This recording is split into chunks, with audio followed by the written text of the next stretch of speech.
Welcome along to another Quest for Platinum episode, where today we'll be getting the last trophy, which is the Mech Dragon in the Giant of Babel dungeon in Final Fantasy IV, in order to complete the bestiary that will give us the final trophy and hopefully pop that sweet platinum. Let's click over to the game.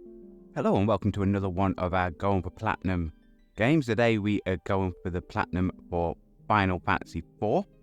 The image you can see behind is for one of the trophies. This is where you obtain the rat's tail and you would take it to the little guy who's hiding in this cave that you'll need to head back, take your little hovercraft, fly to the cave, hand it in. He will then provide you with some adamantite. This adamantite you have to take back down all the way to the smithy that is in the underworld. That is the fiery place. You'll do this after you get the airship that can pass over lava. So once you get that and you have the adamantite, make your way to the smithy, head in, speak to the smithy. He'll be upstairs asleep in a bed. So once you go to him, he will take the adamantite as well as your Sword of Legend. This is a sword you got when Cecil kind of ascended into a paladin. With this, and after a little bit of time, you would return to the smithy and he will provide you with the sword Excalibur. Pretty decent sword, and it's also one needed for a trophy, so make sure you do it.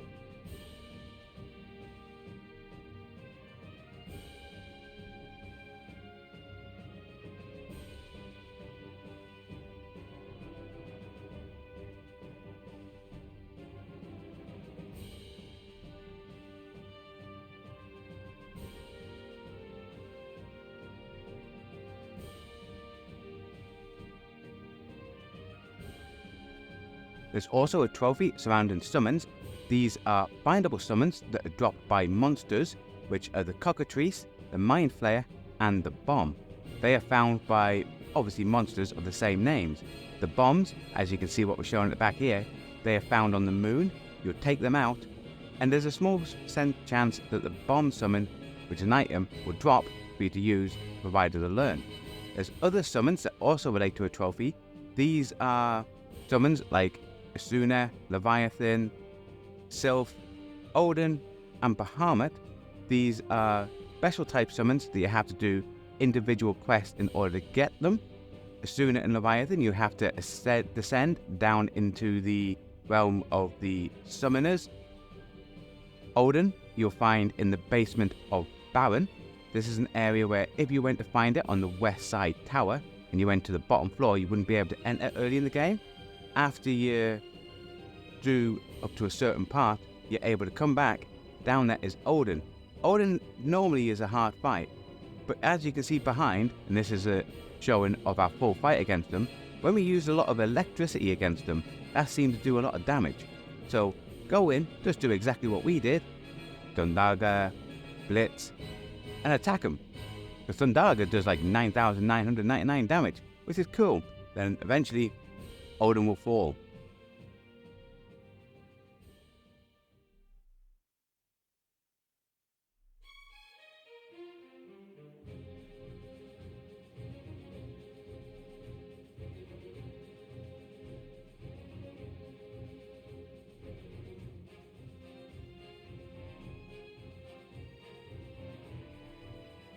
You'd find a cave called Savan Cave.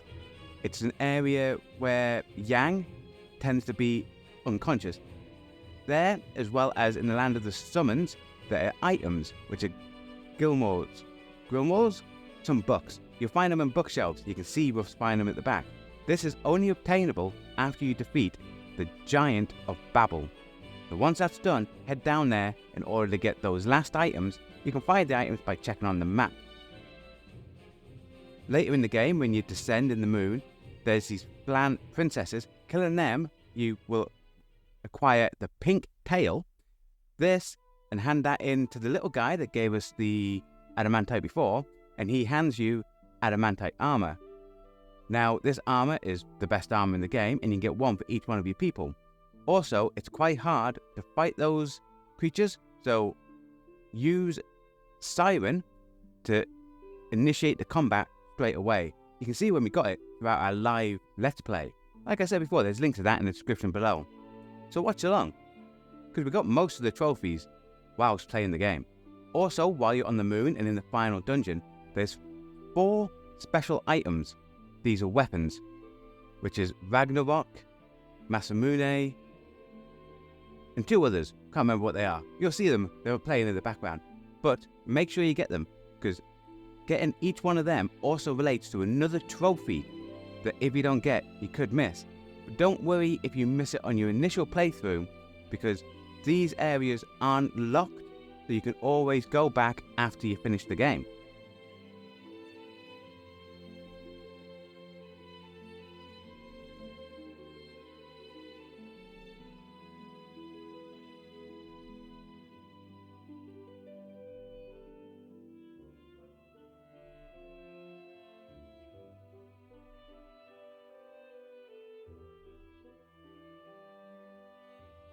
Now, the hardest part is to fill out the bestiary. That's because certain areas and certain monsters can be locked out. So make sure you get the general as well as the Baron Soldier. This is from the town when you go to sleep in the inn with Ryder right towards the start. Make sure you kill them. Always kill the generals, or later on the captains. Always kill them after you kill one of the foot soldiers, then kill one of them. This is just to make sure you have it registered to have the kills. There are other one-time dungeons that you have to make sure you get all the chests in, as well as killing all the monsters. We're showing the monsters behind. If you want to see us getting the chests, we got all the chests live again. Link in the description below for our playthrough. But the first tower, as you can see behind the monsters, is the Tower of Zot. In there, you will fight the monsters 61 through to 70. They are unique in there. One of the hardest ones to find is the Hell Turtle, but you'll be able to locate that on level 2. Next, inside the Dwarven Castle, when you go out the back in order to get the crystal, or protector crystal, you'll fight these little tiny doll things. Now, make sure you kill one of each of the little dolls, but then wait until they combine. As long as there's 1 or 2 left, we only had 1 left, and it will combine into another monster, which is Calcobrainer, I think it's pronounced. And make sure you get that.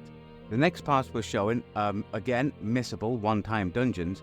So make sure you get all the chests and all the monsters in there, which are the ones related to the Tower of Babel.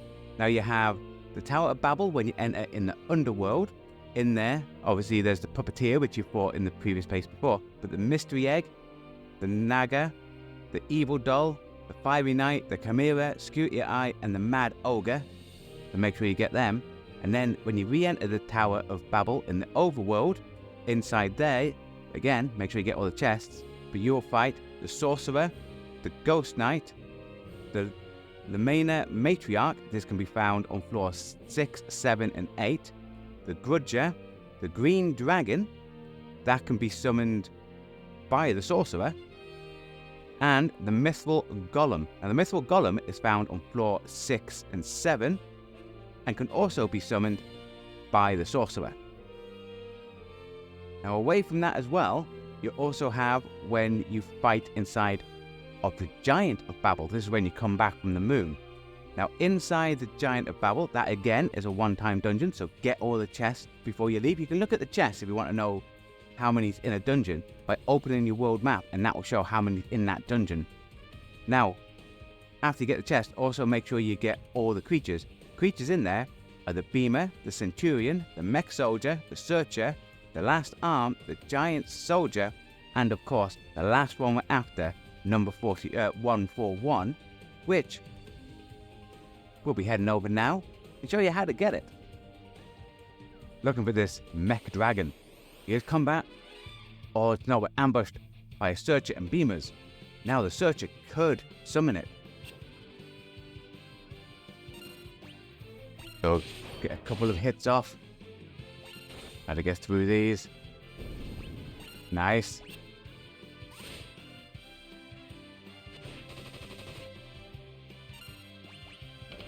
Idea is, we want that down there destroyed. It will hit on the searcher. It will summon. There's the Mech Dragon, guys. Nice. Shot at the top. We'll now summon out Bahamut. We need to kill this Mech Dragon. You know what? While doing this, I'm not going to meet you. It's about max damage. Nice. That was just us against the dragon.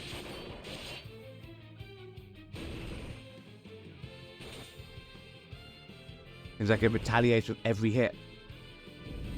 And it has a flame breath. Or it does a lot of damage. Okay. Uraja, everybody.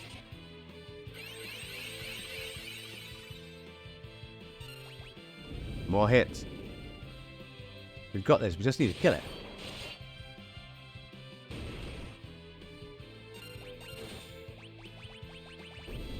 There you go. It is down. The Mech Dragon has been beat. This should pop. There's the field research trophy. Come on, sweet, sweet platinum. There it is. Master of 4. Nice. Nice. That's another platinum in the bank, in the collection, on the shelf. So, what do we make of Final Fantasy IV, I hear you ask? Well, as a game itself, brilliant, solid 9 out of 10. Experience, it was a roller coaster of experience going through this. Experiencing it for the first time. If you haven't checked it out, we'll have links to the first blind playthrough we did of it in the description below. Probably in the pinned comment as well. And you know what? We'll even put a link at the end of the video so you can click when you get to the end of it to watch as well. But yeah, the blind playthrough, excellent experience here for the first time. Story, one of the best stories, especially from an old game as well. Solid 9 out of 10, recommended to anyone to play. You'll thoroughly enjoy it. Not a long game. In order to platinum it, like 100% the whole thing, it only took us about 30 hours. But we did have a little bit of luck on some of the stuff, like you saw before with the pink tail. We managed to get that on the first try, but apparently it could take an hour or two. But yeah, that was good. Platinum search as well. We had a good RNG that gave us a couple of lucky drops. Even there with the Mech Dragon that you saw live, that was a great thing that it appeared straight away. But the experience of getting the platinum, if you put the game on top of that, I'll say it's a 7 or 8 out of 10. Lovely experience. Doesn't take long, about 30 hours like I said. That's how long it took us. May take you less time to do. And it was well worth it, especially for you Final Fantasy fans out there. You should have played all of them, especially the pixel remasters. The old games are great. Yeah, I'd like to say thanks everyone for coming along. If you've enjoyed this platinum and us going through some of the other trophies, why don't you check out, like I said before, a blind playthrough of Final Fantasy IV. There's links to that in the description below, in the pinned comment, and on this video here to the left. If you feel like you want to support the channel, we do have a membership, where on that, for the membership, pay a little bit a month, you get, well, the standard 1 emote. Bound to throw more on, but one at the minute. Also, early access to all our videos. So all our videos will be on for all members to see first. Then after a set time, they'll drop down to the regular channel in order for everyone else to see. So everyone, even if you don't want to get the membership, you will be able to see the videos as they come out. But obviously, members get the first look. Yeah, like I say, thanks everyone for coming along. Hope you all enjoy the rest of your day. Goodbye, and stay safe.